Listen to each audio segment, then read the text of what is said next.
श्री गणेशाय नमः। नारायणं नमस्कृत्य नरं चैव नरोत्तमं देवीं सरस्वतीं चैव ततो जयमुदीरये। मूकं करोति वाचालं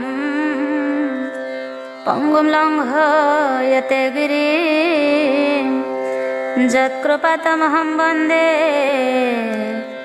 परमानन्दमाधवम्। श्रीमद्देवी भागवत प्रथम स्कंध सप्तम अध्याय। आजिर विषय रही सुखदेवଙ୍କ जनक राजा गृहे विश्राम। सुतदेव कहन्ति आहे सौनक मिथिला जीवा पाई एही परि सुख।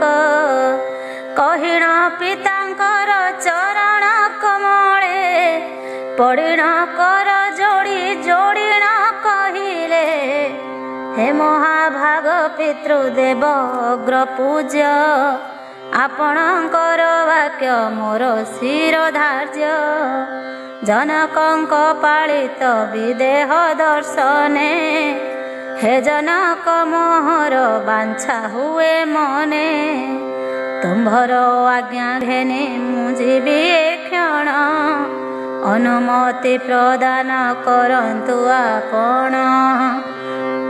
ए मोहर विषय संदेह हेउछि दंड बिना जे राजा किपरि होइछि।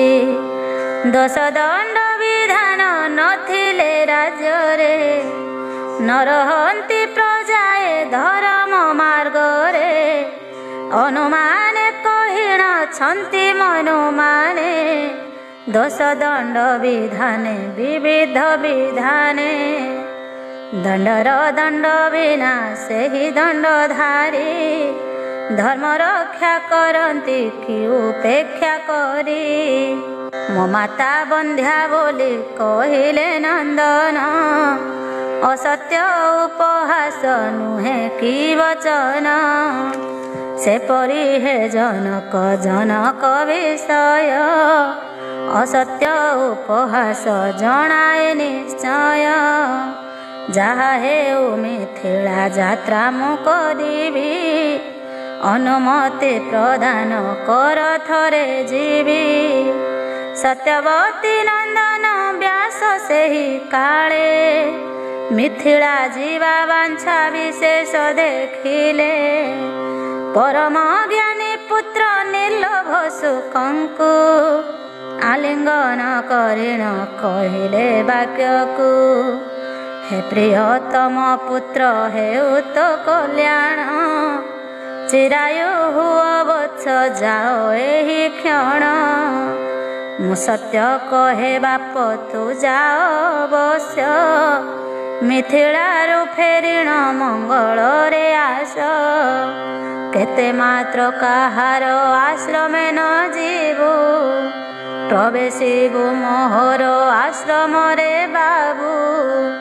तोर मुख पंकज देखी मो जीवन सुखरे धरी अछि रे जीवन धन। मोर प्राण समान तू होइले गत बहुत दुख मोर होइब रे सुत। एहे तो मु कहुछि जाओ मिथिला को संदेह दूर करी आसिबु एठाकू। देवादी पाठ करी मोहर आश्रमे मोर पाखे रहिबु सुखरे आरामे। व्यासंकर ए गिर शुणी सुखदेव परम पूजनीय पितांकु से जब।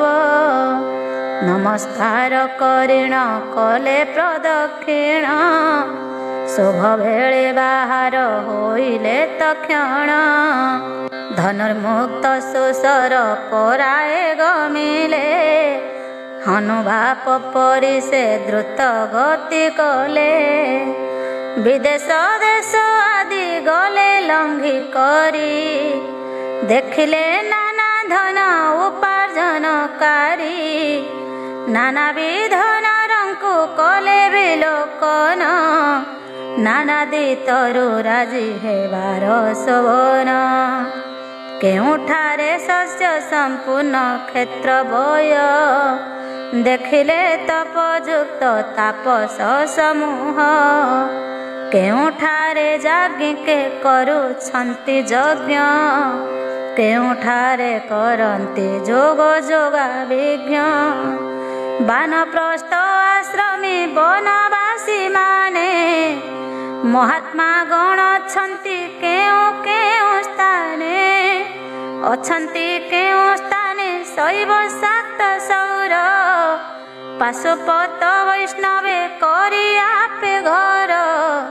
ନାନା ଧର୍ମ ଆଶ୍ରମୀ ନାନାବିଧ ଲୋକ ସବିସ୍ମୟ ହୃଦୟ କରିଣ ବିଲୋକ ଅଚଳ ହିମାଚଳ ଲଙ୍ଗିଲେ ବତ୍ସରେ ଅତିକ୍ରମ କରିଲେ ମେରୁ ଦିବସରେ ଏସବୁ ଶୋଭା ରାଜି ଦେଖି ଦେଖି ନିଜେ ପ୍ରବେଶ ହେଲେ ଶୁଭେ ମିଥିଳା ରାଇଜେ ଦେଖିଲେ ମିଥିଳାରେ ଥିବା ପ୍ରଜାଗଣ ମିଥ୍ୟାବାଦୀ ନୁହନ୍ତି କେ ଗୋଟିଏ ଜାଣ ସଦାଚାର ସମ୍ପନ୍ନ ସମସ୍ତେ ଅଟନ୍ତି ପରମ ସୁଖୀ ସର୍ବେ ଦୁଃଖୀ କେ ନୁହନ୍ତି ଅଭ୍ୟନ୍ତରେ ପ୍ରବେଶ ହେବା କାଳେ ସୁଖ ନିଷେଧ କଲା ସେ ଏକ ଦୌବାରିକ ଦ୍ୱାରପାଳ କହିଲା କିଏ ସେ ଆପଣ ସମାଗତ ହୋଇଲ ଏଥେ କି କାରଣ ଏହିପରି ପଚାରି ଦିଅନ୍ତେ ସେ ଦ୍ୱାରୀ ନଗର ଦ୍ୱାରୁ ଦୂରେ ରହିଲେ ସେ ଫେରି ଅଚଳ ସ୍ଥାନ ପରି ସବିସ୍ମୟ ଚିତ୍ତେ ରହିଲେ ମନେ ମନେ ହାସ୍ୟ କଲା ମତେ ଏହା ଦେଖି ସେ ଦ୍ୱାରୀ ପଚାରିଲା ପୁନ ମହାବ୍ରହ୍ମଚାରୀ ହେ କିମ୍ପା ହେଲ ମୌନ ବିନା କାର୍ଯ୍ୟ କିଏ ସେ ନ ଯାଏ କୋଠାକୁ କହନ୍ତୁ କେଉଁ କାର୍ଯ୍ୟ ଆସିଛ ଏଠାକୁ ରାଜାଙ୍କର ନିଷେଧ ହୋଇଛି ବିଧିରେ ଅଜ୍ଞାତ କୁଳଶୀଳ ନରଙ୍କୁ ନଗରେ ପ୍ରବେଶ କରିବାର ଇଚ୍ଛା ଅନୁଯାୟୀ ଏହେତୁ ଆହେ ଦ୍ୱିଜ ରାଜା ଜ୍ଞାନେଇ ସକାଳେ ଯାଉଛନ୍ତି ନଗର ମଧ୍ୟକୁ ଏକଥାଟି ନିଶ୍ଚୟ କହିଲି ତୁମ୍ଭକୁ ଆପଣ ତ ପରମ ତେଜସ୍ୱୀ ଅଟନ୍ତି ବେଦବିଦ ବ୍ରହ୍ମାଣ ପରାୟ ଦିଶନ୍ତି ଆପଣଙ୍କ ଉଦ୍ଦେଶ୍ୟ କରନ୍ତୁ ପ୍ରକାଶ ନଗର ଅଭ୍ୟନ୍ତରେ କରିବେ ପ୍ରବେଶ ଦ୍ୱାରପାଳ ବଚନେ କହିଲେ ସୁଖ ଭାବି ଆସିଥିଲି ବିଦେହ ନଗରେ ଦେଖିବି ଦେଖିଲି ଏହି ସ୍ଥାନେ ମୋ ପରି ମାନବ ପ୍ରବେଶ କରିବାରେ ମହତ ଦୁର୍ଲଭ ଯେ ଉଦ୍ଦେଶ୍ୟ ମୁଁ ଆସିଥିଲି ଦ୍ୱାରୀ ପିଲା ତୋର ଠାରୁ ସେ ଫଳ ସମସ୍ତ ଫଳିଲା ବୁଦ୍ଧିହୀନ ମୋହିତ ମୋହି ହୋଇଥିଲି ମୋହି ହେବା ଫଳଟି ତୋ ଠାରୁ ପାଇଲି ମୋହ ପାଇଁ ନୃସାଇଁ ଦେଖିବାର ପାଇଁ ବୁଲି ବୁଲି ଆସିଲି ବହୁ ବେଶ ମୁହିଁ ସତେ କେତେ କଷ୍ଟରେ ମେରୁ ହିମାଚଳ ଲଙ୍ଘି କରି ମିଳିଲି ଏ ସ୍ଥାନେ କେବଳ ଅନ୍ୟର ଦୋଷ କିସ କହିବି ହେ ଦ୍ୱାରୀ ଠକିଦେଲେ ମୋ ବାପ ପିଲା ଦେଖି କରି କିବା ମୋ ପୂର୍ବ ଜନ୍ମାର୍ଜିତ କର୍ମ ଆପେ ବୁଲାଉଛି ମହିରେ ମତେ ମୋହ ରୂପେ ଆହା ସତେ ସଂସାରେ ଧନାଶା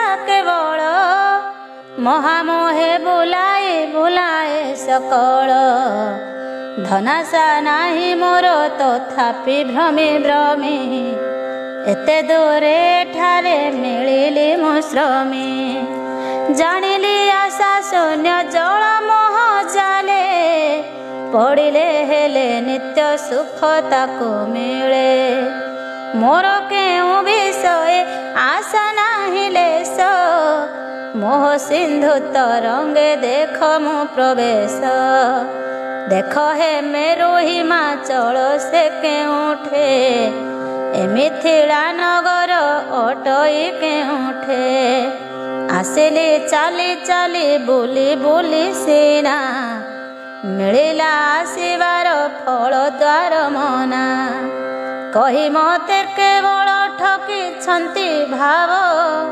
ଶୁଭାଶୁଭ ପ୍ରାରବ୍ଧ ଅବଶ୍ୟ ଫଳିବ ନରଙ୍କର ସକଳ ଉଦ୍ୟମ ସଫଳ ପ୍ରାରବ୍ଧ ବଶୀଭୂତ ଅଟଇ କେବଳ ଇଚ୍ଛା କିବା କାରଣ ନଥିଲେ ସହଜେ ପ୍ରାରବ୍ଧ ନିଯୋଜିତ କରେ ନାନା କାର୍ଯ୍ୟେ ସ୍ଥାନେ ମୂର୍ତ୍ତିମାନ ବେଦ କିବା ତୀର୍ଥ କିଛି ନାହିଁ ଆସିଲି ପରିଶ୍ରମ ବ୍ୟର୍ଥ କେବଳ ଏକମାତ୍ର ଜନକ ରାଜାଙ୍କୁ ଦେଖିବାରେ ଆସିଲି ମଜାଇ ମଜାକୁ ଦେଖିବା ତେଣେ ଆଉ ନଗରେ ପ୍ରବେଶ ନ କରି ପାରିଲି ମୁଁ ଏତ କର୍ମ ଦୋଷ ଏପରି କହି ଶୁକ ହୋଇଲେ ମୌନ ସଚନ ଦେଖି ଦ୍ୱାରି କହିଲେ ବଚନ ପରମ ଜ୍ଞାନୀ ବେଦ ବିଦ ଦ୍ୱିଜବର ପରାଏ ଦିଶୁଥିଲେ ସୁନ୍ଦର ଚତୁର ଦ୍ୱାରପାଳ କହିଲେ ସୁପ୍ରିୟ ମଧୁରେ ଯାଅ ହେ କିସ କାର୍ଯ୍ୟ ଅଛି କେଉଁଠାରେ ମୁଁ ସିନା କରିବାର ଅପରାଧ ଯାହା ଉଚିତ କ୍ଷମା କରିବାର ହେଉ ତାହା ଉଚିତ କ୍ଷମା କରିବାର ହେଉ ତାହା ଆପଣଙ୍କ ପରାୟ ମୁକ୍ତ ନରଙ୍କର ଦୋଷ କ୍ଷମା କରିବା ଯୁକତ ବ୍ୟବହାର ଏହା ଶୁଣି କହିଲେ ସୁକଦେବ ଭାଷ ତୁମ୍ଭେ ତ ପରାଧୀନ ତୁମ୍ଭର କି ଦୋଷ ପ୍ରଭୁ କାର୍ଯ୍ୟ କରିବା ସର୍ବଦା ଉଚିତ ସେବକ ନକରଙ୍କ ଅଟଇ ସମତ ଦୋଷ ନାହିଁ ଏଥିରେ ରାଜାଙ୍କର ମଧ୍ୟ ରାଜକୀୟ ଏ ଧର୍ମ ଅଟଇ ବିଶୁଦ୍ଧ ନବାଗତ ନରଟି ଚୋର କିବା ଶତ୍ରୁ ଜାଣିବାରେ ଉଚିତ ଯେହୁ ରାଜକେତୁ ଏହେତୁ ପରିଚିତ ନ ହୋଇ ମୁଁ ଯାହା ଆସିଅଛି ସମ୍ପୂର୍ଣ୍ଣ ମୋର ଦୋଷ ତାହା ସମସ୍ତେ ଜାଣନ୍ତି ଯେ ପର ଘର ବାସ କରିବାକୁ ଯିବାର ମରଣ ସଦୃଶ ଏହା ଶୁଣି କହିଲା ଦ୍ୱାରିଆ ହେ ଦ୍ୱିଜ ତୁମ୍ଭର ସୁଖ ଦୁଃଖ କି ଅଛି ସହଜ ତୁମ୍ଭ ପରା ମଙ୍ଗଳ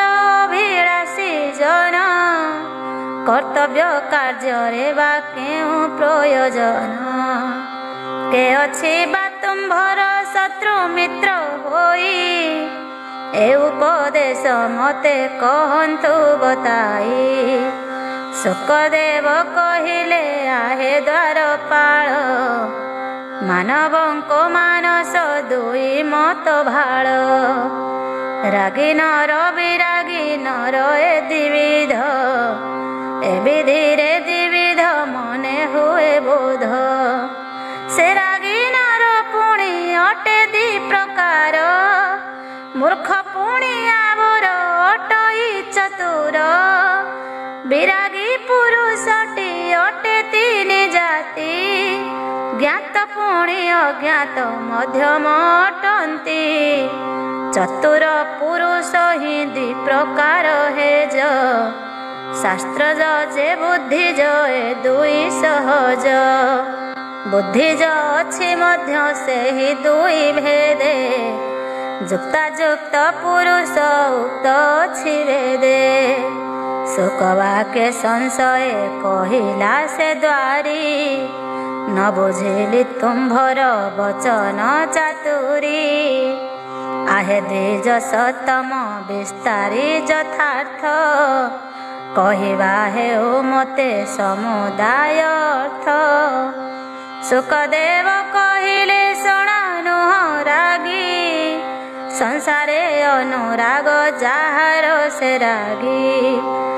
रागी नर पुनः पुनः नाना सुख उपभोग करई पुणी नाना दुख स्त्रीपुत्र धन मान उदय देखिले सुख लभे न हेले दुख मोह बळे जे उपाय यही क सुख लाभ करे सही सुख साधन रागी नर करे से सुख जेहि नासे सही तारी से दुख सही दिए मित्र से ताहारी से सुख जेहि दिए मित्र से ताहारी चतुर रागी नर एथे नुहे मुग्ध मूर्ख रागी पुरुष सर्वदा में बुग्ध जे आत्मज्ञ संसार विरागी पुरुष निर्जन स्थान टीरे तार सदा वास वेदांत शास्त्र सार पठन हेबार आत्मतत्व चिंताटी सुख मित्र तार संसार संबंधी कथोपकथन ए समस्त ताहार दुख शत्रु जान मंगल अभिलाषी विज्ञ विरागीर काम क्रोध प्रमाद शत्रु अटे तार संतोष एकमात्र तार त्रिभुवने मित्र बोली विचार करी थाए मने सुखंकर वाक्य शुणे करी द्वारी परम ज्ञानी लोक तांकु जानी पारी मने हर कक्षर मध्यरे प्रवेश कराइले आकांक्षा करे द्वारीश देखिले सुखदेव नगरी उत्तम अछंती जे उत्तम मध्यम धम पड़िछि राजमार्गे बणिया पसरा किणा बिका लागिछि सहस्तुर परा होइछि महत समृद्धि संपन्न से नगर नागरी धन जन पूर्ण राग देश काम क्रोध लोभ जे मोह ए सबु दूर होइछि नाही कोह केवल केउं स्थाने जे दुशील जने विवाद करुछन्ति आपणे गुमाने एपरि तिनि बद्ध नरंकु देखिणा राजमार्गे से सुख करिले गमन द्वितीय दिवाकर परि महातेजे द्वितीय द्वार देशे मिलिले सहजे निवारण करन्ते द्वार रे से द्वारी काठ परि रहिले मुख्य चिंता करी छाया रे खरा रे तो समज्ञानी सुख ध्यान करी रहिले से स्थान प्रायक ए समय राजांको एक मंत्री आसी कृतांजलि पुटरे स्फुटाक्षर भासी सुखंक कर कंज धरी घेनी गले द्वितीय कक्षाटीरु आकांक्षार बळे अस्फुटित सुदिव्य पादपे संपूर्ण सुशोभित सुरम्य दिव्य उपवन एसबु देखि देखि सुआतिथ्य लभी सुकर्म हर्म्य परे बसाइले भावी ରାଜସେବା ନିପୁଣା ବାଦିଦ୍ର କୁଶଳା କାମଶାସ୍ତ୍ର ପଣ୍ଡିତା ବାରାଙ୍ଗନା ବଳା ସୁର ଅପସରାଙ୍କୁ ସୁକଙ୍କ ସେବାରେ ନିଯୁକ୍ତ କରି ମନ୍ତ୍ରୀ ଗଲେ ନିଜ ଘରେ। ବ୍ୟାସ ହୃଦ ଚନ୍ଦନ ସୁକ ହେ ହମ୍ୟରେ ରହିଲେ ଅଧସ୍ଥିତ ସ୍ୱର୍ଗ ପରୀରେ। ସେବାର ବନିତାଙ୍କ ସେବାର ଆଦେଶ ବିବିଧ ଖାଦ୍ୟ ବସ୍ତୁ ଖାଇ ମନ ତୋଷ ଦେଖାଇବା ପରମ ଭକତି ବଣିଆ ସୁକଙ୍କୁ ସେବା କଲେ ସେ ବେଶ୍ୟା କନିଆ। ଅନ୍ତପୁର ବାସିନୀ ସର୍ବବାରାଙ୍ଗନା ଅନ୍ତପୁରେ ଥିବାର ରାଜାଙ୍କ ଗଣା ସୁରମ୍ୟ ଆରାମକୁ ତାଙ୍କୁ ଦେଖାଇଲେ ସୁକରୂପ ସୌନ୍ଦର୍ଯ୍ୟ ମୋହ ପାଇଥିଲେ। ସୁକ ତ ଏକ ଯୁବା ପୁଣି ରୂପବାନ କମନୀୟ ସୁକାନ୍ତି ମୂର୍ତ୍ତି ମନୋରମ କୋମଳ ସୁମଧୁର ମନ୍ଦରେ କହନ୍ତି ଦ୍ୱିତୀୟ କାମଦେବ ପରାୟ ମୋହନ୍ତି। ସୁକଙ୍କ ଯୁବା ଦଶା ଦେଖି ରାଜବେଶ୍ୟା କାମସରେ ସମସ୍ତେ ହୋଇଲେ ବିବଶା। ପରମ ଜିତେନ୍ଦ୍ରିୟ ତାଙ୍କୁ ଜାଣି ପାରି ପରିଚର୍ଯ୍ୟା ତାଙ୍କର କଲେ ବାର ନାରୀ। ସେ ଅରଣି ସମ୍ଭବ ବିଶୁଦ୍ଧ ସୁକଦେବ କରିଲେ ବେଶ୍ୟାଠାରେ ମାତୃ ସମଭାବ। ପରମ ଆତ୍ମାରାମ ଜିତ କ୍ରୋଧ ସୁକ ନାହିଁ ତ ତାହାଙ୍କର କିଛି ହର୍ଷ ଶୋକ। ଏଣୁ ସେ କାମିନୀଙ୍କ କାମ ବିବାରରେ ସୁସ୍ଥ ଚିତ୍ତେ ରହିଲେ ଅଚଳ ପରୀରେ।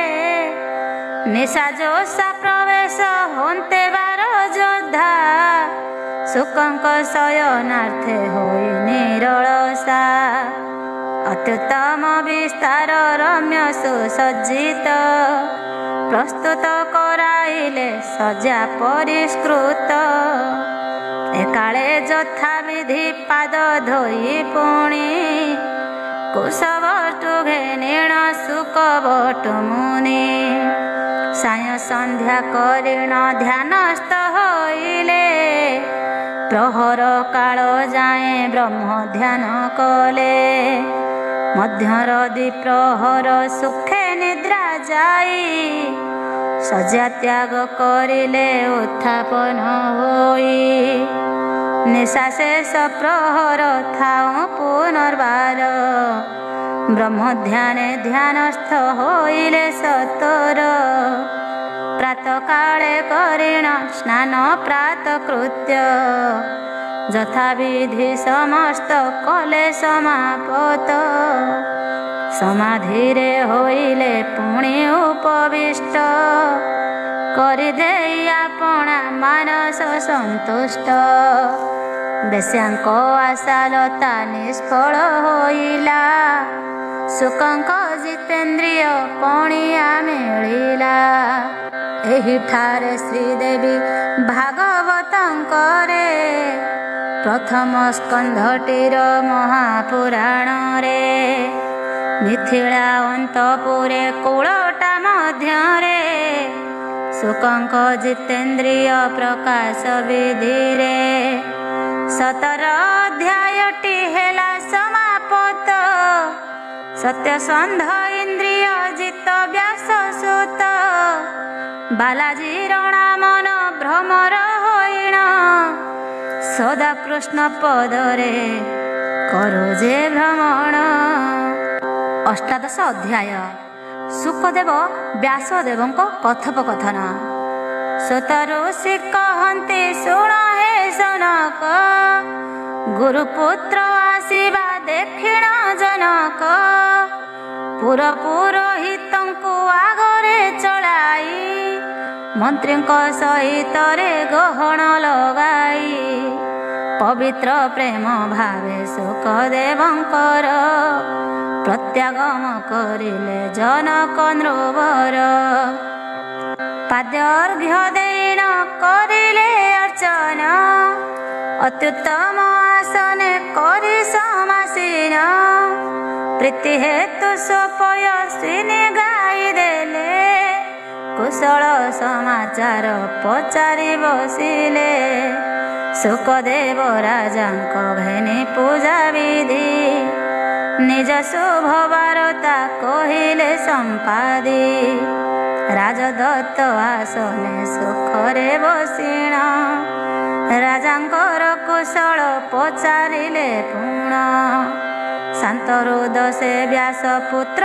सुखदेव ताहांकु पचारिले राजसी पुंगव हे महाभाग मुनि मस्तक मुकुट तुम्भे सर्ववस्तुरे बांछाहीन अट किस काश आसिबा हेला मुनि कट कुट छाड़ी से कथा करंतु प्रकट सुखदेव कहिले आहे महाराज मो बाप व्यासदेव कहिले टिहेज समुदाय आश्रमे श्रेष्ठ गृहाश्रम आरे पुओ तु कर सुधीर ग्रहण ଏହା ଶୁଣି ବିଚାର କରିଲି सन ଦାରତ ଏ ସଂସାର ବନ୍ଧନ କାରଣ परम पूज्य गुरु पिता से मोहर तथापि तांको गिरन कली स्वीकार पुनर्बार कहिले बताइए परी संसारर बंधन नुहईटी नारी तथापि तांको मत न कली सम्मत संदेह हेबा देखि कहिले मंत शोक मोह संदेह न कर रे पुओ संदेह दूर हेब मिथिला को जाओ सेठारे मोर शिष्य जनक साई निष्कंटक साम्राज्य पालन करई जीव जंतु विदेहाधीप बोली लोके विख्यात होइछन्ति साक्षात त्रिलोके से राजसी जनक राज राज देशे होइले हे आबद्ध नुहे माया पासे रे पुओ अन्य वृत्ति करी अवलंब संसार बंधन रे किं पाई अदम्भ भय किछि न कर विश्वास करिण मोर बाकी तू कर दारटी ग्रहण मनरे तोर किछि होइले संदेह मिथिलार अधिप समीप को जाओ साक्षात होई एही विषय विचारिबु समय दूर करी समस्त बुझिबु से अवश्य तोहर संदेह हेबार विषयर कारण कहिबे सतोर से उपदेश वाक्य करिण श्रवण मोहर निकट को आसिबु तक्षण हे महाराज घेनी तांको अनुमति आसी अछि तुम्भर राजधानी कति मुख्य बिना मोर जनक राजसी लक्ष्य करी मु किछि नुहे अभिलाषी एहेतु हे अनंग मुख्य साधनार्थ साक्षात कि करिबि कहन्तु यथार्थ तप अनुष्ठान बा कि तीर्थ सेवक जाग कि बा करिबि व्रतावलम्बन वेद पाठ अथवा सुज्ञान अर्जन उपदेश दियन्तु मोहर कारण ଏହା ଶୁଣି କହିଲେ जनक हे सुख मुख्य मार्ग कर्तव्य शुण विधि जाक ब्राह्मण व्रत होई वेदाभ्यास पाई गुरु गृहे निवास करी बटी जाई स्ववेद वेदांतादि करी अध्ययन यथाविधि गुरुं को दक्षिणा देन समावर्त कर्म को करी समापत स्त्री सह गार्हस्थ्य धर्मे हेव जुत करुथिव सन्तत संतोष सुचित निस्पृह जे निष्पाप सुसत्य संयुत पवित्र हृदय रे न्याय अनुसारे सुजीविका करिब अर्थ जीवारे अग्निहोत्र कार्यति करी अनुष्ठान सुपुत्र पौत्र लाभ हेबार सज्जन पुत्र पाखे भार्या को समर्पण करी बानप्रस्थ आश्रम करे बन हेरी तापरे से वैदिक धर्मज्ञ ब्राह्मण दुष्कर तपस्याटी करी आचरण कामादि षडरिपु करी पराजय शांति हेब निर्मल वैराग्य हृदय समस्त अग्निजाक आत्मारे स्थापिब चतुर्थाश्रमे परे प्रवेश करिब प्रथम रे संसारे विरक्तता पाई सन्यास आश्रम रे प्रवेशिब जाई प्रथम रे सन्यास आश्रम करिले आश्रमे श्रमी हेबा फल एका मिले वेदर सम्मत हितकर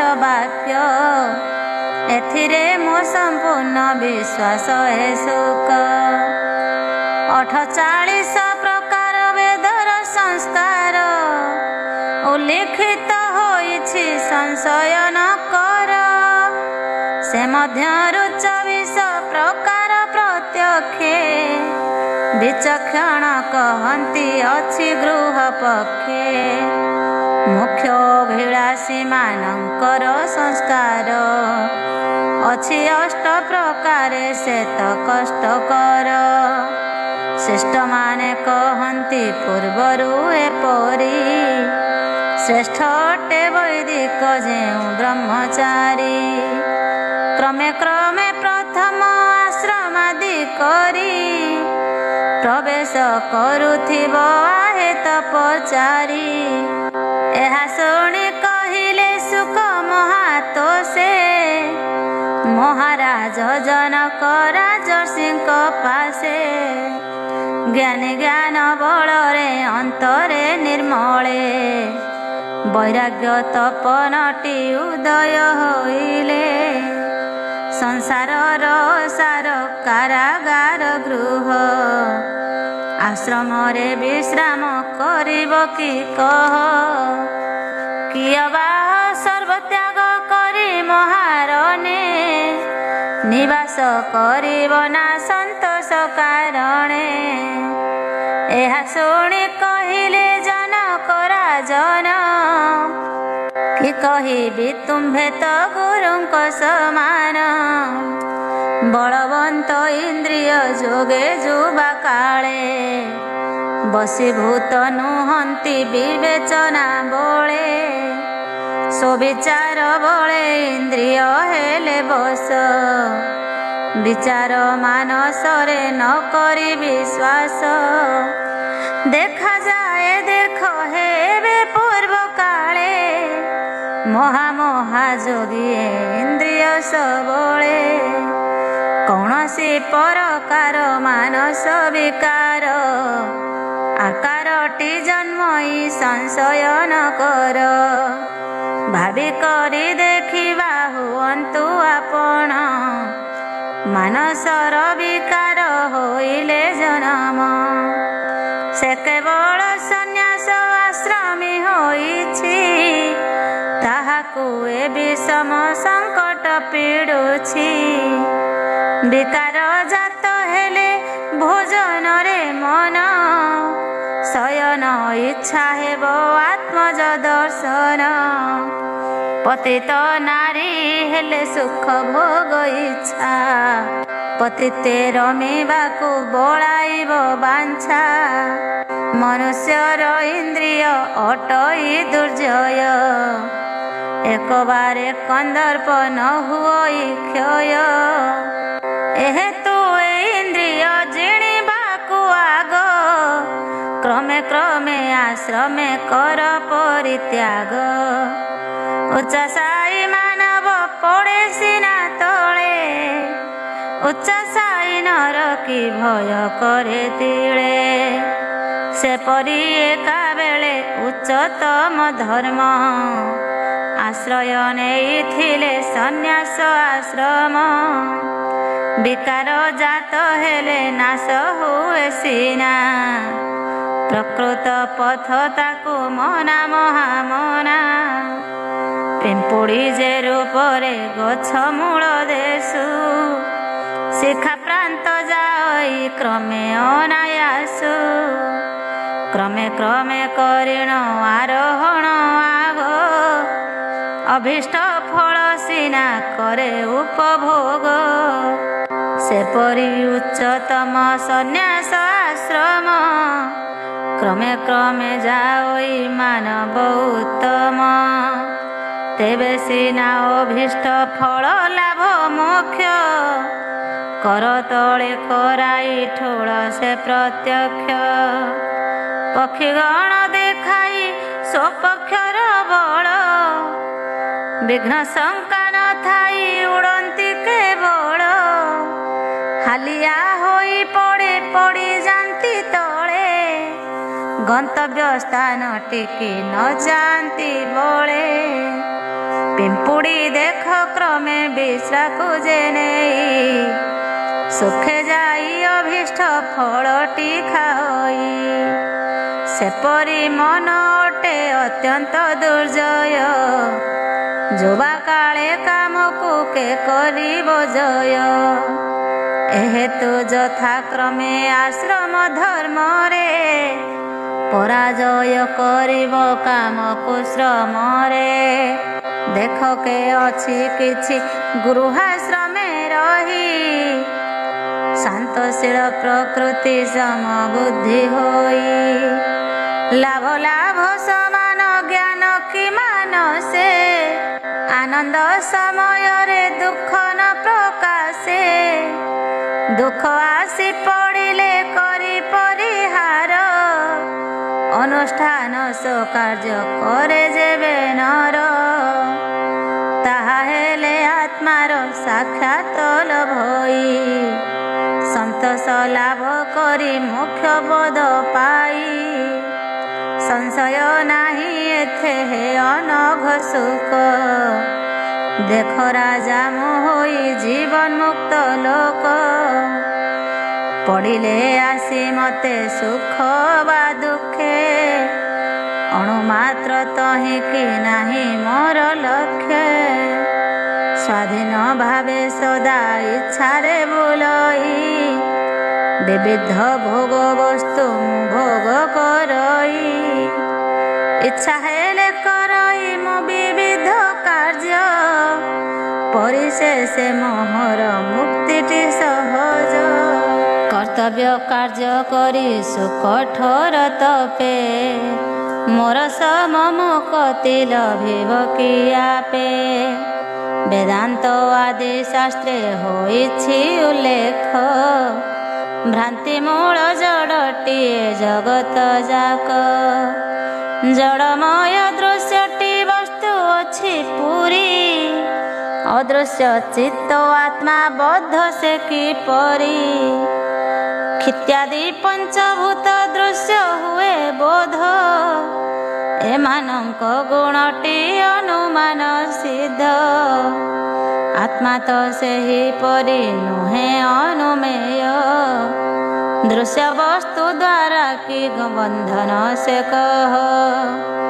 ଏହେତୁ ଦେଖ ଦ୍ୱିଜନରଙ୍କର ମନ। ଅଟଇତ ସୁଖର ଦୁଃଖର କାରଣ। ନିର୍ମଳ ଚିତ୍ତ ହେଲେ ନରଙ୍କ ନିଶ୍ଚୟ। ନିର୍ମଳ ବ୍ରହ୍ମମୟ ବସ୍ତୁ ଦେଖାଯାଏ।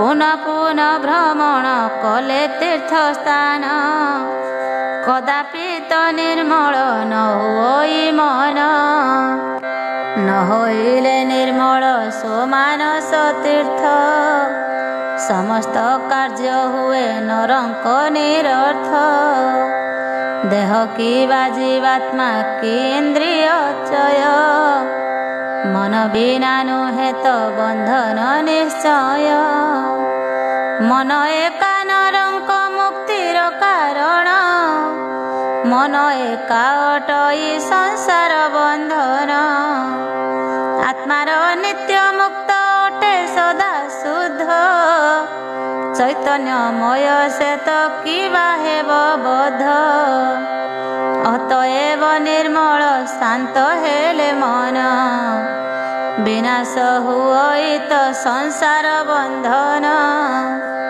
ए शत्रु मित्र बोली भेदा भेद बुद्धि द्वैत ज्ञान बसरु जानई दुर्बुद्धि ज्ञान कले जगत एक आत्मामय भेद बुद्धि संभव होइब कि कह द्वैत बोध सकाशु ऐक्य ज्ञान नाही भेद बुद्धि हुई जीव ब्रह्म दुई जीव ब्रह्म केवल एक ब्रह्ममय द्वितीय नाही केही विचार निश्चय हे सुख भेद ज्ञान से अटे अविद्या भेदा भेद जाहार नाही से सुविद्या ए अविद्या सुविद्या सर्वदा भेदविद दृढ़ भावे हृदय रखी थांती बुध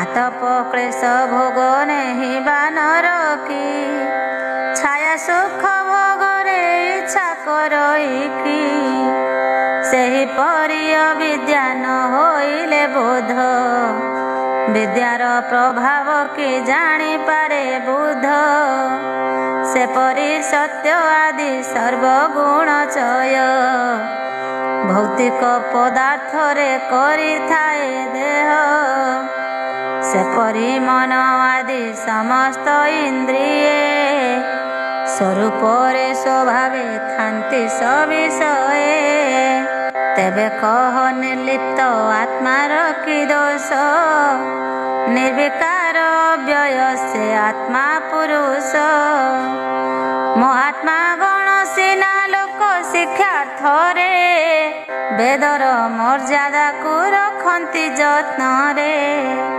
से परी न रखिले चार्वाक परी कुपुरुखे होइले निज इच्छाचारी इच्छाचारी होइले धर्म लोप हेब धर्म लोप क्रम रे वर्णाचार जीव एहेतु जे जाउछि वेद पथ मार्गे ताहांकर मंगल अछि चारि दिगे जनक राजांकर ए सुगीर शुणी अनुमाने कहिले सुख महामुनि हे राजन समस्त कहिल शुणिली तथापि तो सन्देह मानसे लभिली वेदोक्त धर्मे हिंसा होइछि कथित हिंसा रे तो होइछि अधर्म विस्तृत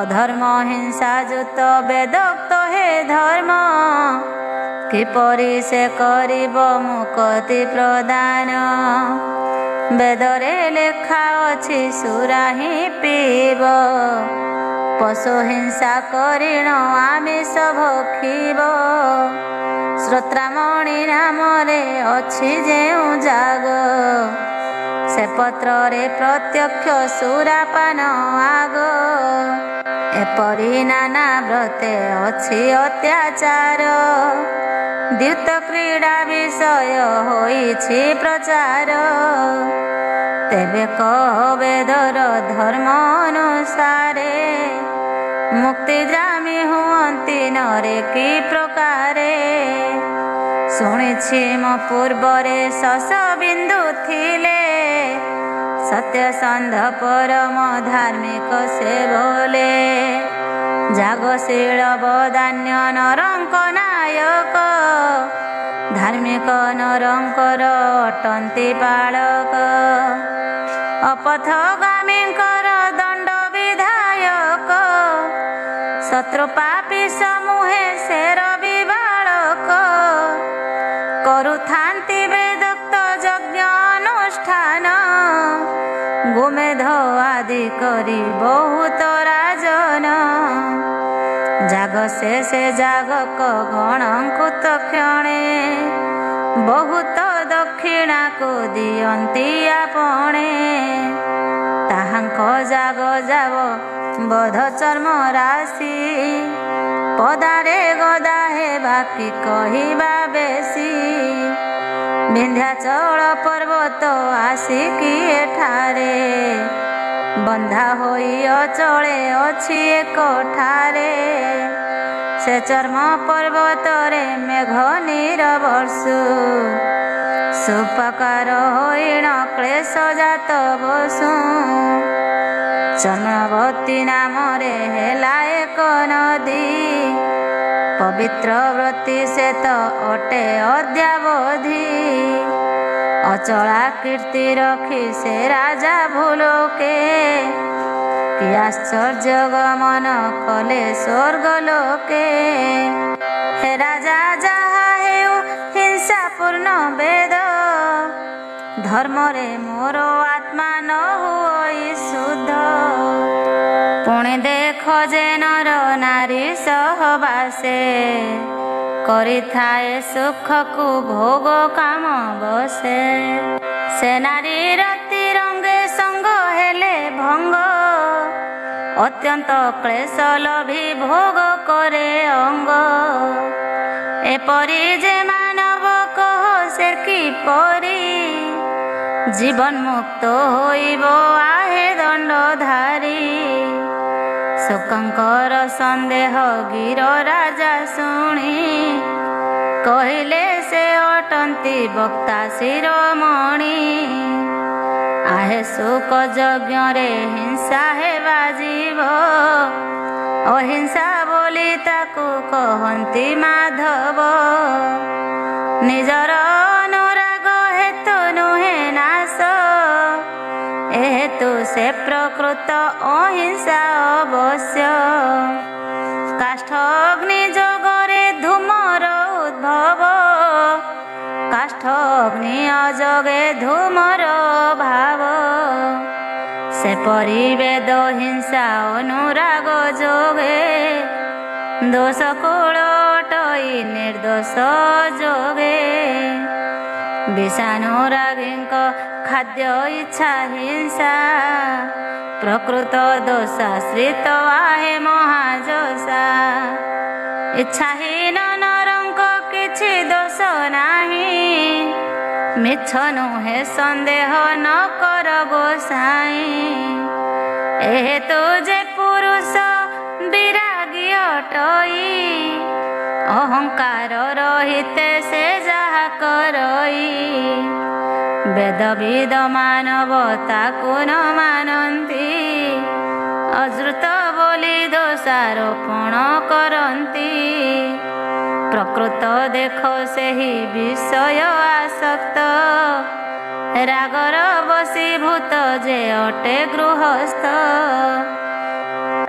यज्ञ रे से पामर पशु हिंसा कले हिंसा मध्य से हिंसा गण्य हुए भोले जो माने नुहंती संसार आसक्त से महात्मा जीवात्मा मुमुक्षु निरत अहंकार रहिते निष्काम भाव रे कर्तव्य हिंसा जेबे करे से जागरे हिंसा मध्य से हिंसा गण्य नुहे बाबू दोषारोप काहिंकी तहिरे करिबू एही ठारे श्रीदेवी भागवतंकरे प्रथम स्कंधटीर महापुराण रे जनक शुकंकर सुतत्व विचार समापन होइला अध्याय